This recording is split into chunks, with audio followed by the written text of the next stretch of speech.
시청자 여러분 안녕하십니까. 여론이 답이다를 진행하는 조관식입니다. 시청자 여러분께 이미 예고해 드린 바와 같이 교육감 후보 네 번째 송명석 교수님을 모셨습니다. 오늘 송 후보님을 모시고 세종시 교육과 관련해서 이야기를 나누는 그런 시간을 갖도록 하겠습니다. 송 후보님 안녕하십니까. 네, 안녕하세요. 예비후보 등록을 하셨죠? 네네. 네. 요즘 활동을 아주 페이스북으로 보면은 열성적으로 하시던데 일정을 어떻게 짜고 계신지요? 네네.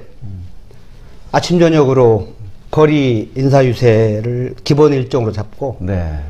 오전 오후는 우리 캠프에서 짜주는 스케줄대로 뚜벅이 유세를 하고 있습니다. 아, 그러시군요. 네네. 이게 돈 안 쓰는 선거이기 때문에 아마 몸으로 많이 뛰셔야 될 것 같습니다. 네네. 네. 실질적으로 보면은 이제 교육감 후보가 네 분이 지금 계세요.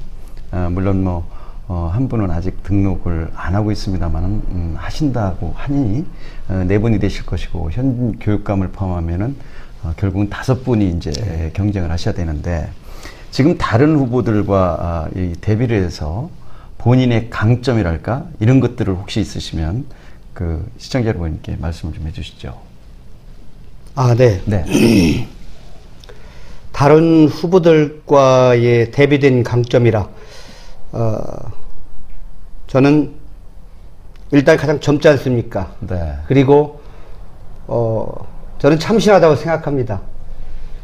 그리고 현장에 치열한 경험을 유일하게 한 사람으로서 전문성 면에서도 제가 많은 갖고의 노력을 준비해왔다라고 얘기하면서 동시에 교육은 본질과 양심에서 출발을 해야 한다고 볼 때 어떤 이데올로기나 이념적 잣대 좌우로 움직이기보다는 학생 본연의 본질적 인권과 교육의 본질을 측면에서 현장에 있을 때도 그랬고 제가 이 교육감을 출마하면서도 교육은 중심에서 좌우면하지 않고 좌냐 우냐의 어떤 이데올로기적 프레임에 걸리지 않는 본질적 방향으로 나가는 그러한 교직자로서의 어떤 삶과 앞으로의 어떤 행정을 하겠다라는 어떤 그런 방향성이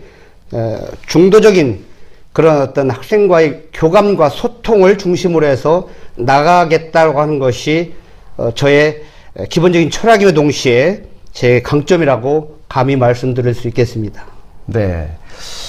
그러시면은 지금 현재 우리 세종시 같은 경우는 흔히 전교조 출신 교육감이시다 이런 네네. 말씀들이 있으세요. 네네. 그럼 그 부분에 대해서는 전교조와 또 전교조 교육감과 관련한 견해가 있으실 것 같은데. 네. 네. 좋은 질문이십니다. 저는 현직에 있을 때 전교조를 가입하지 않았습니다.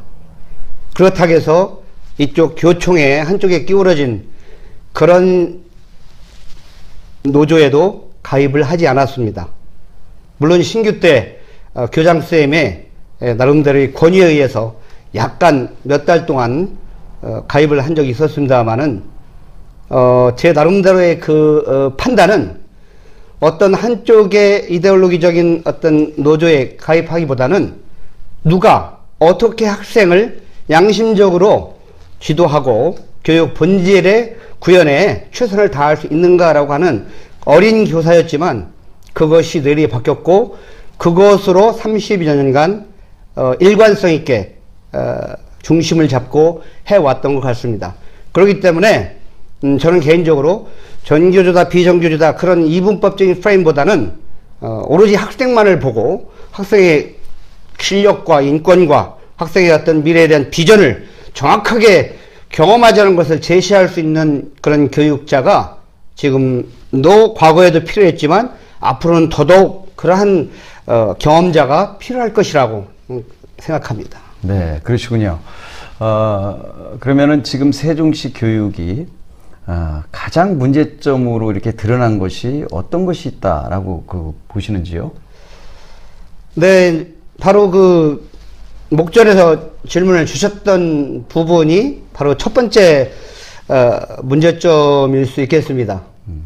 약간의 좌편향적인 그 전교조 출신의 그 지도자가 현 교육감이 됨으로써 아무래도 교육의 어떤 중립과 본질 구현에 있어서 한쪽에 치우친 기울어진 운동장이라고 하는 측면에서 교육을 이끌어왔기 때문에 바로 다른 균형 잡힌 어떤 교육의 본질을 이야기하기에는 많은 부분에 있어서 미흡한 부분이 있고, 또 학생들에게 그런 어떤 그 균형 잡힌 추를 제시할 수 있는 교육의 본질에 있어서, 그러니까 그런 면에서 많이 치우친 편견과 기울어진 그런 어떤 교육 철학과 논리를 펴왔기 때문에 이것은 학생과 학부모들을 위해서 또 세종 시민을 위해서 바람직한 것이 아니다라고 생각하기 때문에 그것이 첫 번째 문제점이 될 수 있겠고요. 네. 또 하나는 또 그러한 생각을 가진 사람들이 주로 정책 입안을 하고 실행을 하다 보니까 그들만의 리그를 형성하려고 하는 그 분위기와 어떤 그런 분위기가 되다 보니까 세종교육이 바람직한 방향으로 가는 것 같지만 역시 기울어진 한쪽에 치우친 인사 배정이랄지 전문직이랄 이런 것도 그쪽 출신들의 선호하는 사람들을 모집하려고 하다 보니까 약간의 꼼수도 들여들어서 세종시 자체의 교육청의 인사 적치를 해소를 해야 됨에도 불구하고 전국 공모라고 하는 이게 교육부도 아니면서 전국 공모를 통해서 그들의 입맛에 맞는 사람을 뽑아들이려고 하는 그런 그 약간의 꼼수식 인사행정이 돼서 그들만의 어떤 착권화된 그들의 세력을 형성하려고 하는 것이 또 하나의 중요한 문제점이 될 것이고요. 네. 그러다 보니까 또 거기에서 어떤 약간의 조령 모계식 그런 그 계획이 수립되다 보니까 세종시의 그런 그 미래 비전을 제시할 수 있는 그런 마스터 플랜 측면에서 여러 가지 과밀 학급이랄지 학교의 소통 문제라 할지 어떤 그런 어떤 그 중견교사가 부족해서 초임교사와 원로교사들 간의 소통의 그 고리 연결을 해주는 인사 난맥상이랄까 뭐 이런 것들이 제대로 이루어지지 않는 물론 그것은 세종교육청의 역사가 짧기 때문에 다소 우리가 관용과 아량으로 이해를 한다 하더라도 그런 면에서는 그 근시안적인 마스터 플랜이 좀 부족하고 철학에 다소 부족한 면에 있어서 과오 행정을 가져온 점이라고 생각을 합니다. 네, 아주 진단을 참 잘하시고 계신다라는 생각이 드는데요. 자, 그렇다면은 지금 그 평준화를 지향하지 않습니까? 네네. 세종시 교육청에서 그러면 이 평준화 부분에 대해서는 어떤 견해를 갖고 계신지요? 아, 네네. 저는 결론부터 얘기하면 평준화는 찬성하는 입장입니다. 네.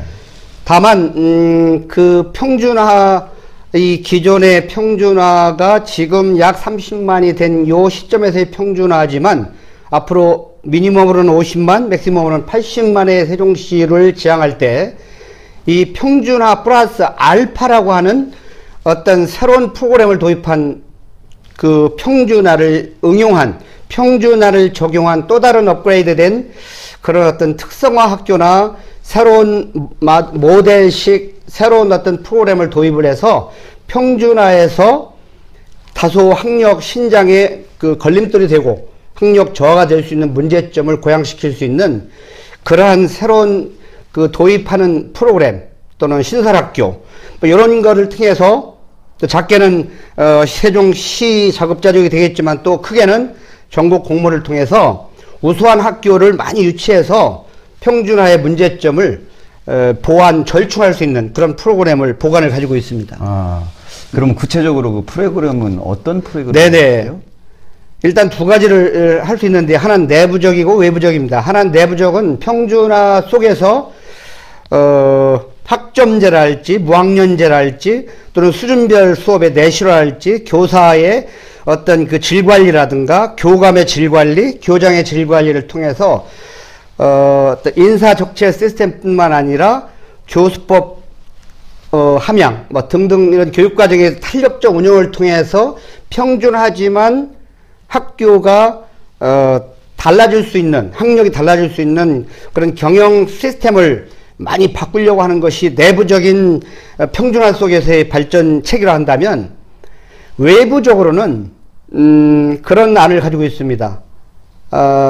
조치원 인근에 오송과 오창 공업단지가 있고 첨단 산업단지가 있기 때문에 조치원은 농업이나 산림을 중심으로 한 그 농촌이고 오창과 오송은 첨단 산업단지가 있는 거 한다면은 그거를 연계해서 특성화학교를 하나 좀 만들었으면 좋겠어요. 네. 그래서 농업과 첨단 산업을 연결할 수 있는 신용어로 저는 그래서 그 Agricultural Biotechnology High School이라고 하는 걸 줄여서 그 이니셜을 따가지고 그런 고등학교를 하나 특성화해서 전국고 공모를 좀 하나 했으면 하고요. 두 번째로는 4단지 5지구 하지구 5지구에 미국 조지 브라운 대학이나 또는 외국 대학이나 다른 국내 유수 대학이 들어오는 걸로 알고 있습니다. 심지어는 의학 계열의 대학이 들어오는 걸로 알고 있습니다.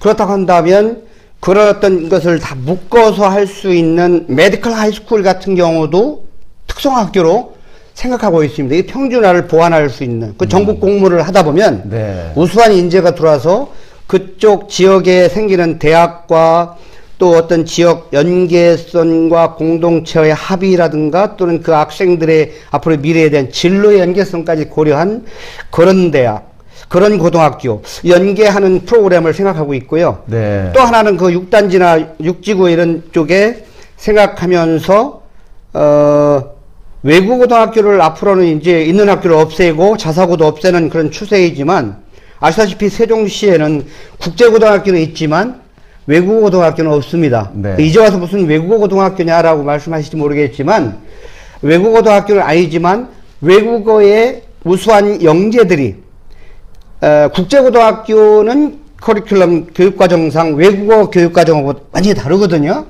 미국이나 외국 대학 유학을 위한 준비하는 대학교가 국제고등학교의 교육과정이라 한다면 외국어 고등학교는 인문계 고등학교의 교육과정을 한 단계 발전시키고 외국어를 좀 더 심화 발전, 다양한 외국어를 전문가를 양성하는 그런 프로그램이 된 것이 외국어 고등학교인데 외국어 고등학교에 가려고 하는 그런 우수한 그 수요자, 학생들, 잠재된 그런 그 학생들과 또, 이 자동차나 또는 그 요즘에 그 자율주행에 따른 어떤 자동차 학과에 그 관심 있는 학생들의 그런 그 첨단 그 저쪽이 대동 연구단지하고 연계해서 외국어에 능력 있는 우수한 아이와 또 자율주행에 따르는 그 자동차 쪽에 그 첨단 그런 그 엔지니어나 또는 테크놀로지컬한 그런 기술이 필요한 학생들을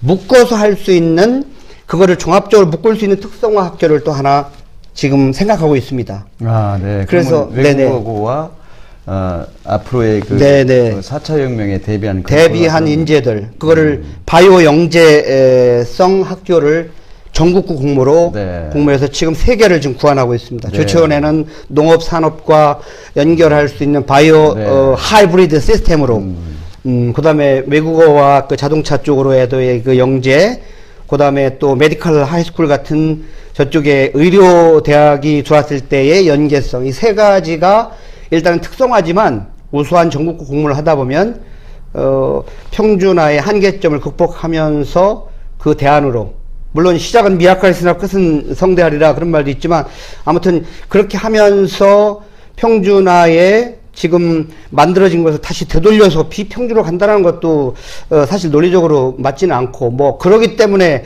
뭐 안 하겠다는 게 아니라 그런 여러 가지 그 잉여적인 그 비경제적인 것을 따진다면은 어떻게 하면 교육과정을 탄력적으로 운영을 해서 이 평준화에, 그리고 저는 그 근저에는 제 교육 철학에 평준화다 비평준화다의 문제보다는 학생들의 공부를 잘하는 학생도 많고 못한 학생도 많지만 공부가 조금 부족한 학력 측면에서의 그 부족한 학생들에 대한 인권과 그들의 어떤 진로 문제도 우리가 심도 있게 얘기할 때 아주 그 스카이 대학이나 기타 훌륭한 대학만을 생각하는 이 학력이라고 하는 이 학력관도 저는 문제가 있기 때문에 그거를 아까 얘기한 내적, 외적, 즉 평준화의 내적 그 교육과정을 탄력적으로 잘 운영하고 인사 시스템이라든가 경영 마인드라든가 지금의 기존의 그냥 막연한 그 하향 평준화가 아니라 그 프로그램을 좀 질 관리를 해서 상향 평준화 쪽으로 그 중간 내지는 그 기본의 학생들을 또 인권과 학생의 그 교육 본질을 관리하면서 동시에 그 대안으로 지금 그 현 교육청에서 관리하지 못하고 있는 것을 특성화나 다른 저는 심지어는 이 한국 교원대학교 부속고등학교도 좀 저는 그 유관기관하고 잘 상의해서 유치를 좀 해야 된다고 봅니다. 네. 왜냐하면 한국 교원대학교는 어쨌든 대한민국 중심 사범대학이고 또 그 인근에 있고 그래서 거기 학교 관계자들하고 얼마 전에 얘기도 좀 하고는 했습니다만은 그런 것도 좀 생각을 해서 세종시가 그 학력 평준화 때문에 그 몸살을 앓고 뭔가 학력 저하에 대한 우려를 하는 부분에 대한 그 대안으로 그런 프로그램을 방금 전에 말씀드린 것처럼 고안하고 있습니다. 아, 네. 네.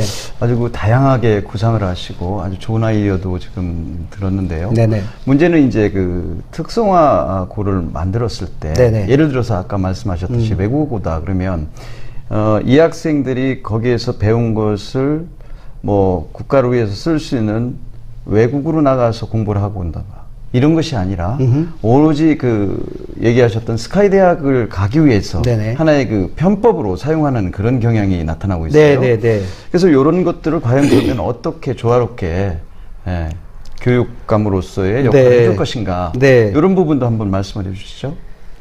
네, 좋은 질문을 주셨는데요. 물론 그 결론부터 제가 말씀을 드리면 사실은 그 질문은 어떻게 보면 교육감으로서 그 해결할 수 있는 권한과 능력은 사실 한계가 있다고 봅니다. 당연히 그렇겠죠. 왜냐하면 교육부 장관조차도 우리 한국 교육 문제에서 열릴 수는 없는데 그러나 다른 교육감도 아니고 대한민국 허브의 세종교육감이고 교육부하고 같이 맞물려 있는 동네에 있고 또 함께 상의해야 될 중심에 있다고 한다면 이것은 교육계 문제나 교육 장관의 문제가 아니라 이거는 세종교육의 문제 플러스 대한민국 교육이라고 하는 그런 관점에서 좀 말씀을 드린다고 한다면 물론 이제 조율을 좀 해야 되겠지만 아시다시피 몇몇 그 고등학교를 바꾼다고 해서 이 치열한 입시 경쟁 구조가 무너지는 것은 아니라고 생각합니다. 전체적인 우리나라 대학의 어떤 그 입시 경쟁 구조가 좀 많이 완화되는, 다시 말해서 대학의 평준화가 된다든가 또는 그 입학은 쉽게 하지만 졸업을 어렵게 한다든가, 예를 들어 서울대학교를 뭐 종합 대학원 중심 대학으로 바꾸고 나머지 대학을 8의 1대학, 2대학, 3대학처럼 대학을 평준화해서 이 뽑기 평준화로 해서 대학이 졸업하기도 어렵지만 아무나 대학을 가지 않는 시스템으로 가는 시스템으로 좀 갔으면 좋겠고요. 또 하나, 대학을 나온 사람과 안 나온 사람의 그 임금, 즉 화이트 컬러와 블루 컬러의 그런 임금의 갭을 국가적으로 좀 최소화, 지금도 그런 나름대로의 노력을 하고 있죠. 뭐 블라인드 채용을 한다든가 뭐 여러 가지 있긴 하지만 그런 것들이 좀 법제화가 돼가지고 위에서부터 선행돼서 충분히 시스템적으로 국가가 어떤 임금의 차이가 좀 적고 학력의 그런 어떤 그 차별을 좀 받지 않으면서도 그 사람의 어떤 능력과 보이지 않는 어떤 잠재력을 통해서 미래 지향적인 인재 육성을 할 수 있는 풍토를 국가가 만들어주면 제가 제시한 이런 특성화 학교나 이런 어떤 국제고나 이런 학생들이 단순히 그 명문대, 즉 스카이 대학이나 최고의 대학을 가기 위한 교두보 역할로서의 그거를 못하지 않느냐라는 게 추상적이고요. 제가 이제 대안을 말씀드리면, 저는 그 모든 것은 법과 시스템이 완벽하진 않지만 그것이 선행되어야 된다고 봅니다. 저는 개인적으로 인간이 훌륭하지만 인간은 어디까지나, 그 법과 시스템보다 우선할 수는 없기 때문에 예를 들어서, 저도 옛날에 과학고에 근무를 했지만 과학고에 간 학생들이, 과학고 계통의 대학을 진학하지 않으면 페널티를 엄격하게 주는 것, 외고나 국제고 학생들은 그 외고나 국제고에 그 계열성 있는 전문성 있는 대학으로 가지 않았을 때의 페널티, 그렇게 엄격하게 기준을 해서 그 페널티 주는 것뿐만 아니라 국가가 그들의 그 페이나 임금을 예를 들어서 의대나 다른 쪽으로 이렇게 가는 그런 사람들의 그 임금에 맞춰주는 국가가 좀 그들의 인재를 고용 창출해서 그쪽으로 가지 않는 그런 어떤 선행된 시스템을 만들었을 때 비로소 오늘 그 논의에서 구조되는 그 고민거리가 완벽하게 해소될 수 있겠지만 시스템이라는 게 완벽이라는 게 있을 수가 없지만 그런 전후 생각과 대안은 있지만 교육감으로서의 해야 될 권한과 역할은 한계가 있다고 보거든요. 네. 그렇지만 그런 어떤 선풍 운동이나 바람 또는 어떤 그 전문성 또는 의욕 또 이런 비전 이런 것들을 제시한다는 측면에서는 어떤 방금 전에 말했던 그런 것들이 교육감이 할 수 있는 범위 내에서는 충분히 활용을 하고 또 고양을 하고 홍보하고 마케팅할 예정입니다. 그렇습니다. 여기가 이제 세종특별자치시거든요. 네네. 자치시의 교육감이기 때문에 일테면은 아까 과학고등학교 예를 들으셨지 않습니까? 네네. 모집 요강에 네네. 아예 그런 것들을 픽스를 시키면 되겠죠. 네네네. 굳이 뭐 교육부하고의 그 어떤 그 교환에 의해서 의견 교환에 의해서 마련되는 것이 아니라 자치시기 때문에 네네. 그런 것 정도는 교육감으로서 얼마든지 역량 발휘를 할 수 있겠다 이런 생각이 들고요. 네네. 그다음에 그 수준별 교육 아까 네네. 말씀하시던데 이 수준별 교육에 따른 문제점도 상당히 있는 것으로 네네. 보여요. 이를테면은 일반은 90점 이상 되는 애들이 모이는 그런 곳이다. 네네. 수준별로. 네. 또 뭐 2반은 70점대다. 이런 식으로 이제 수준별로 나눠야 되지 않겠습니까? 수준별 교육을 하기 위해서는. 그럼 이에 따른 그 학생들 간의 우야감이라든가 네. 등등 문제점도 야기될 수 있을 텐데 그런 부분은 어떤 보완책을 갖고 계신지요? 네, 그 아주 그 예민한 질문을 주셨는데요. 현직에 있을 때 물론 그 수준별 수업을 정부에서 해서 도교육청 산하에 학교별로 해왔습니다. 최고 하이클래스 수업도 해봤고요. 중간 그룹 또 낮은 그룹 로우 클래스도 수업을 다 해봐서 그 애환을 누구 못지않게 잘 알고 있습니다만은 네. 일단은 그것이 실행돼야 되는 전제 조건이 있습니다. 사실은 네, 네. 전체적인 교육부 산하 이 평가 시스템에 있어서 아까도 얘기한 그 전체 대학의 평준화되지 않는 상황에서는 학부모들의 그 관심과 치맛바람 또 기타 여러 가지 그 민감한 부분이 있기 때문에 사실 수준별 수업을 하지만 시험 문제는 같습니다. 네. 상반이나 하반이나 같기 때문에 네. 어떻게 보면 눈 가리고 아웅하는 수준별 수업이 됐어요. 그렇죠. 그래서 쉽게 결론부터 말씀드리면 교육부가 수락하고 교육감이 그거를 해서 교사의 그 수준에 맞는 시험 문제가 다루는 평가권을 줘야 됩니다. 네. 교재 개발권을 네. 전제로 주지 않고 평가권을 주지 않는 상황에서는 그 어떤 수준별 수업도 의미가 없습니다. 네. 다만 제가 이제 고안을 한 것은 뭐냐면 그것도 이제 어떤 제한적 한계는 있습니다만은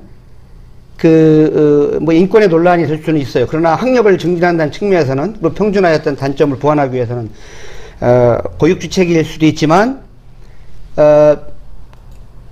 그 무학년제 도입을 과감하게 했다고 봅니다. 아하. 네. 네, 네 반, 네 쪽 이런 게 아니라 아주 그 오픈 교육과정 커리큘럼을 오픈하는 거예요. 네. 수준별 수업을 그게 이제 어떤 운영에서 상당히 어려운 점이 있습니다만은 교사 실명으로 오픈하고 그래서 거기에서 그 승급하는 학생들을 우리가 관리할 수 있는 또 다른 추후 시스템을 좀 만들어야 되는 게 숙제고 네. 그렇다고 그 무학년제에서 올라가지 못한 학생들을 도태시키는 뭐 유급제 등 이런 것은 인권적인 측면에서 문제가 있지만 걔들을 재교육시키고 다시 리트레이닝 할 수 있는 시스템을 통해서 걔들에게 꾸준히 답답하지만 그 아이들을 No child left behind 어떤 아이도 뒤처지게 하지 않는 것이 제 교육 철학 중에 슬로겐 중에 하나인데 네, 네.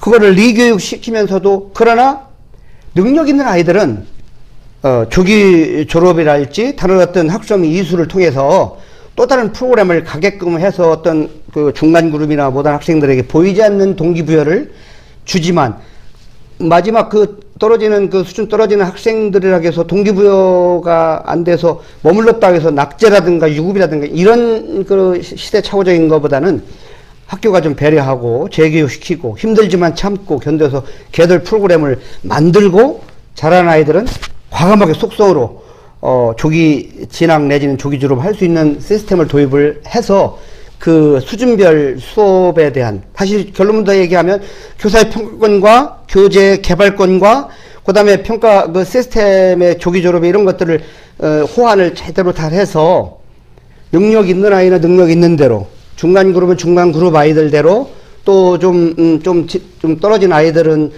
좀 더 배려를 해서 프로그램을 다시 리교육을 시켜서 재교육을 시켜서 모두가 함께 그 적재적소에 맞는 교육과정을 운영하는 쪽으로 가는 것이 제가 생각하는 그 수준별 수업의 내실화라는 겁니다. 네. 네네. 그랬을 때 과연 학부모들이 지금 우리가 이제 사교육 문제로 상당히 상류층과 하류층 간의 괴리감도 느끼고 소외감도 느끼고 그러는데 그런 부분은 어떻게 메꿔질까요? 만약에 수준별로 무학년제로 해서 잘하는 사람은 속성으로 나갈 수 있도록 그렇게 그 지도를 한다라면 이게 사교육이 점점 좀 활성화되게 되고 그야말로 가난한 집 아이들은 늘 그 자리에서 머물게 되는 이런 우를 범하는 그런 제도가 아닐까 하는 네네 그런 기호를 충분히 할 수 있는 그런 날카로운 생각이신데요. 그런 부분은 공교육을 활성화하는 측면에서 우수 교사 어떤 리크루팅 그룹을 좀 만들어서 그 학교 단위 학교 자체의 선생님들한테 맡기는 것도 필요하지만 그거는 그거대로 운영을 하지만 획기적인 그런 그 나름대로의 안이 있다 한다면 세종시의 공개 모집 같은 것도 좀 해서 우수교사 모집단을 좀 모집해서 과목별로 하든 이렇게 해서 그 선생님들로 하여금 학교가 좀 허락하고 또 교육청이 서로 협조하고 유관을 한다면 그렇게 해서 그 훌륭한 그 하나의 그 교사 그룹을 형성하는 거잖아요. 그것이 그 집단들이 그 현실적으로 약간은 그 아직은 그 초보 단계고 시행착오가 있을 수 있겠지만 학교에서 요청하고 또 교육청에서 또 서포팅 해준다고 한다면 그 컨설팅 그룹 선발된 교사 그룹들이 수업을 또 그 학원에 준하는 그런 페이나 기타 여러 가지 그런 어떤 그 처우를 생각을 해서 실행을 한번 해볼까 하는 그런 생각도 가지고 있습니다. 네. 그 대안으로. 네네. 하여튼 우리 그 송호님하고 이렇게 대화를 하다 보니까 아이디어가 참 많으세요. 그리고 굉장히 그 의욕적이시다라는 생각도 들고요. 어쨌든 우리 세종시 교육이 지금 평가 순위를 보면 상당히 그 낮은 수준이라는 것이 이제 정평이 나 있어요. 그래서 어쨌든 우리나라가 뭐 부존 자원이 있는 나라도 아니고 결국은 인재 양성을 통해서 우리나라가 먹고 사는 그런 나라라고도 볼 수 있는데 그런 면으로 봤을 때 세종시 교육을 과연 어떻게 업그레이드 시킬 것인가. 지금같이 학력 저하 현상이 나타나지 않도록 하기 위한 거는 물론 앞선에서도 이런저런 그 대안을 말씀하셨습니다만은 획기적으로 정말로 이런 정책을 통해서 세종시 교육을 몇 단계 좀 띄워야 되겠다 하는 그런 그 아이디어가 있으신지요? 워낙 뭐 아이디어가 많으시기 때문에 제가 질문드립니다. 아이디어라고 말씀하셨는데 저는 교육을 어떤 소수 몇몇 우수한 교사 몇 사람이 하는 것이 아니라고 생각합니다. 어떻게 보면 저도 학교에 있어 봤지만 결국은 교육도 하나의 오페라와 똑같은데 종합예술인데 결국은 삼위일체가 합심이 돼야 되고 그 중에서 가장 중심되는 것은 저는 교육에서는 교장 선생님이라고 생각합니다. 그리고 교장을 총괄하고 통솔할 수 있는 교육감이 마인드고요. 또 교육청의 경영 어떤 시스템 마인드에서 그 시너지 효과가 나오는데 일단은 그 교사들이 그 교육의 주체 중에 가장 중요한 중심의 주체라고 봤을 때 교사들의 사기가 저는 무엇보다도 제일 중요하다고 봐요. 그럼 네. 그 사기를 양양하고 진작시킬 수 있는 사람들은 가장 중심에 있는 분이 교장 선생님이시고 교감 선생님이고 그 동료 교사들 간의 소통이고 네.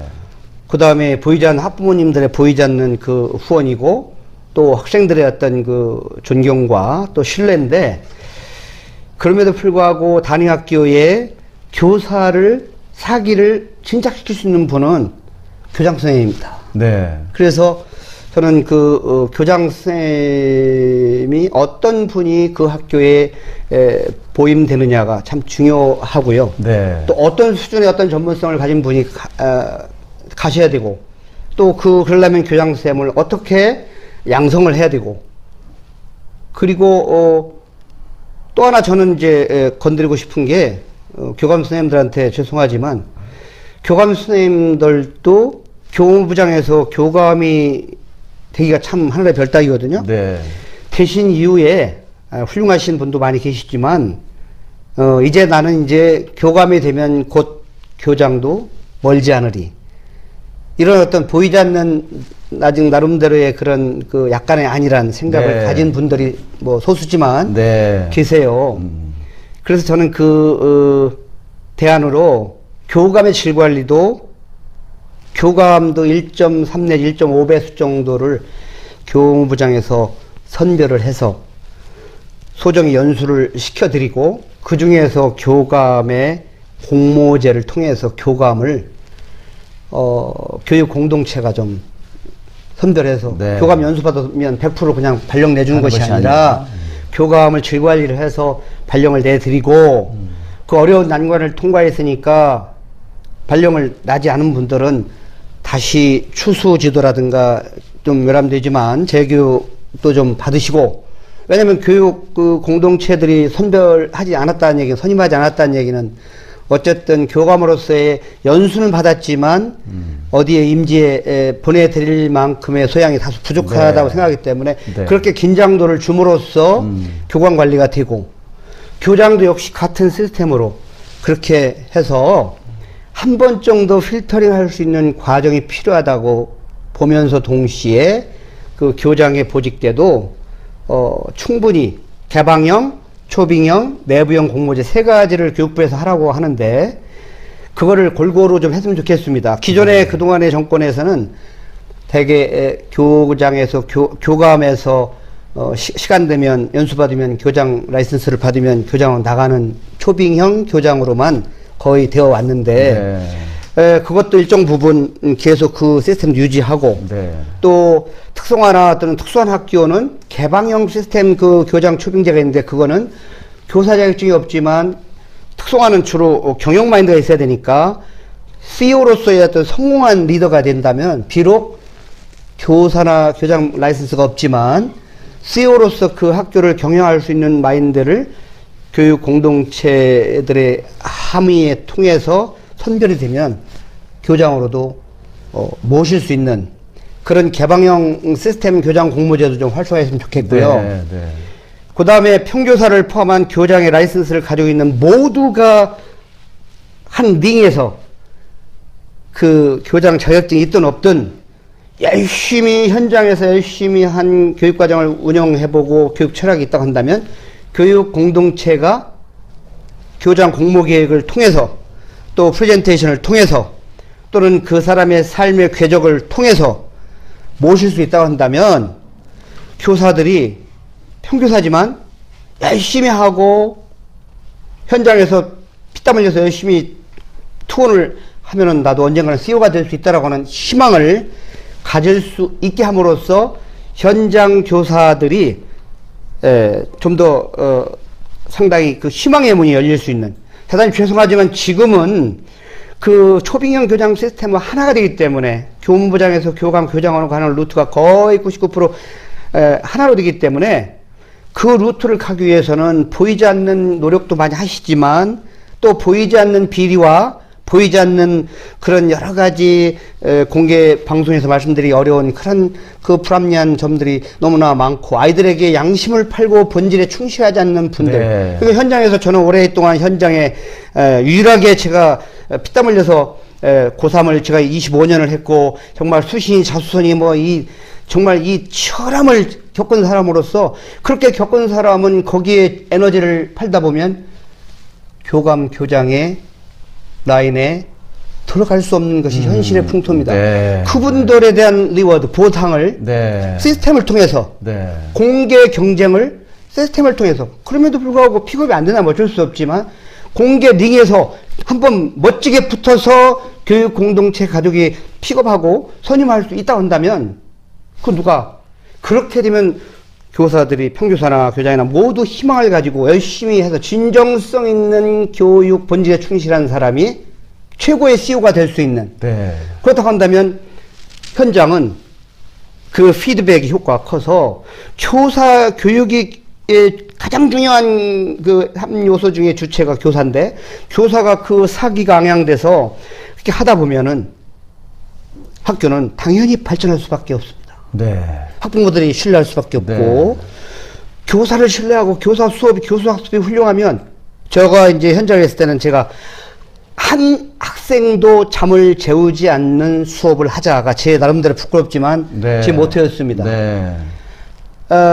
대단히 외람되지만 약 한 3분의 2의 현장은 교수법이 너무나 루틴하고 답답하니까 그리고 사교육에서 배운 거 선행학습이 되었다 보니까 교사들하고의 어떤 교수법이 소통이 안 되니까 3분의 2가 다 잡니다. 네. 네.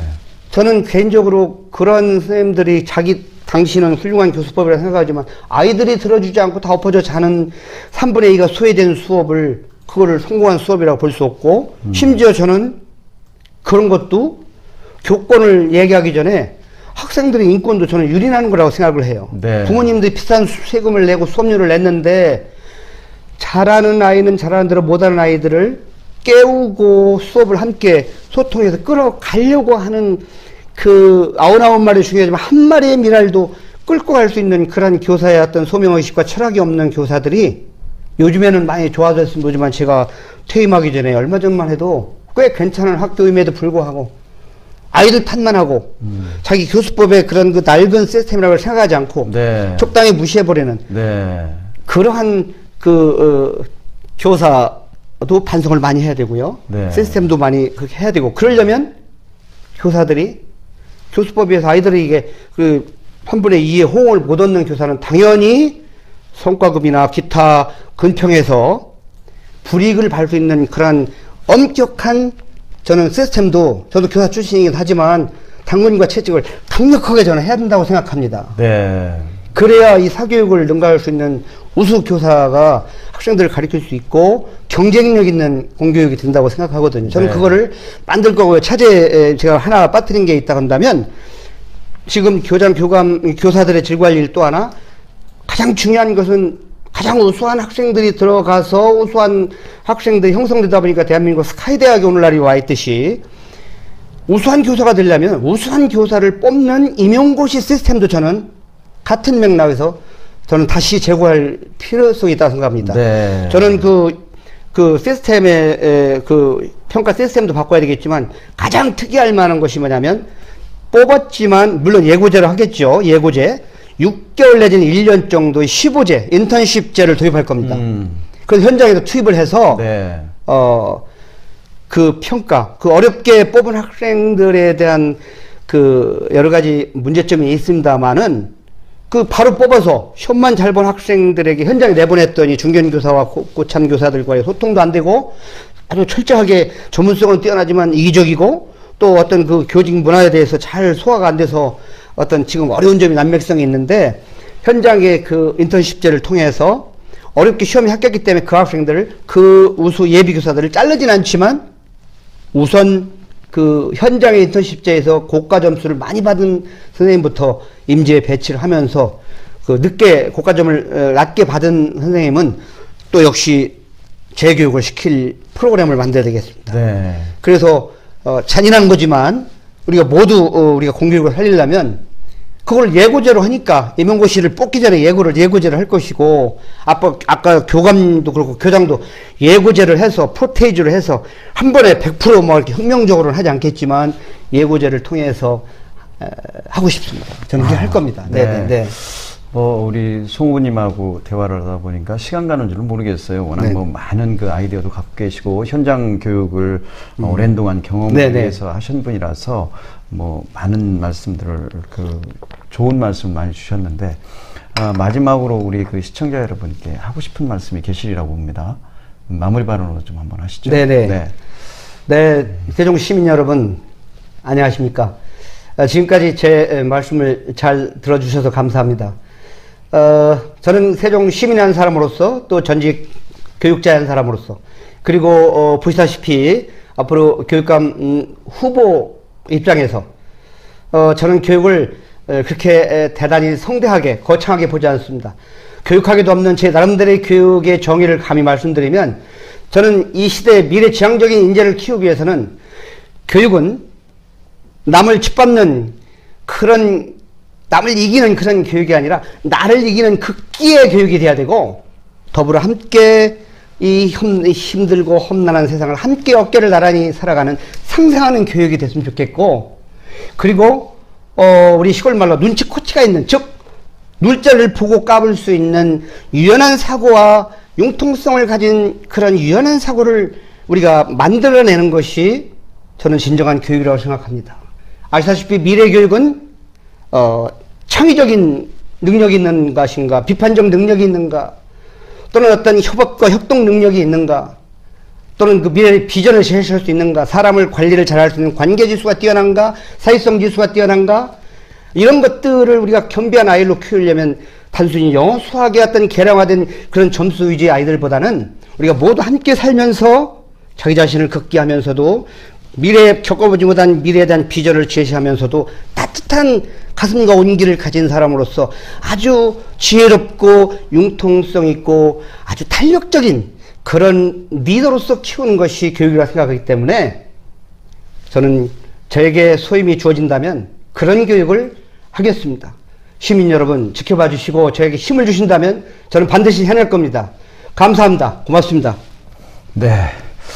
시청자 여러분 어떻게 보셨습니까? 교육감 후보 네 번째 우리 그 송명섭 후보를 모셨는데요. 판단은 시민의 몫으로 돌리고 다음 시간에는 본래 그 현 교육감이신 최규진 교육감을 모셔서 후보자 토론 마지막을 하고자 하였으나 현 교육감께서는 선거법상 나올 수 없음을 공지하였기 때문에 다음 주에는 다른 방송으로 진행을 하도록 하겠습니다. 아울러 15일 후보자 초청 토론 역시 선관위의 유권 해석을 거쳐서 시민 여러분께 방영을 하고자 합니다.